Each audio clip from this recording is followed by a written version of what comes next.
আব্বা, তুমি এইভাবে মন খারাপ করে বসে আছো কে?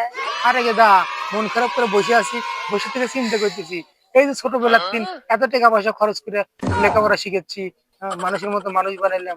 আমি চিন্তা করতেছি বড় হয় আমরা যখন বুড়ো হয়ে যাবো, তখন তুই আমার দেখবো নাকি লাত্তি মেরে ফালা দেবো। আব্বা, আমার চিন্তা ভাবনা তো অন্যরকম। আরে গেদা, তোর আবার কি চিন্তা ভাবনা, কি অন্যরকম চিন্তা ভাবনা করছিস তুই? চিন্তা ভাবনা এরকম, আমি জীবনে বিয়ে করবো না। যা আব্বা, তোমার এই ধরনের চিন্তা ভাবনা কে? আব্বা, আমি নিয়ত করছি এই জন্য আমি বিয়ে করবো না, কারণ তোমার আর আম্মু শ্বশুর কাইয়া ঝোঁকার লেগেই থাকে। আর দাদি দাদুর সাথেও খালি কাইয়া ঝোঁকার লেগেই থাকে। এই জন্য আমি নিয়ত করছি আমি বিয়েই করবো না জীবনে। বিয়ে করবো না, নিয়ে চলে করে নিয়ে আসবো না, আমি খালি খাটি এখন তোমাদের দেখবো। আরে গেদা, বিয়ে শাদী করবো না, বিয়ে শাদী না করলে গ্রামের লোকজন খারাপ করবি। বিয়ে তো করাই লাগবে, কিন্তু দেখে শুনে একটু ওই যে মনে কর ঠিকানি পায়, ওই ওই বংশী মর্যাদা থেকে একটু বিয়ে শাদী করিস।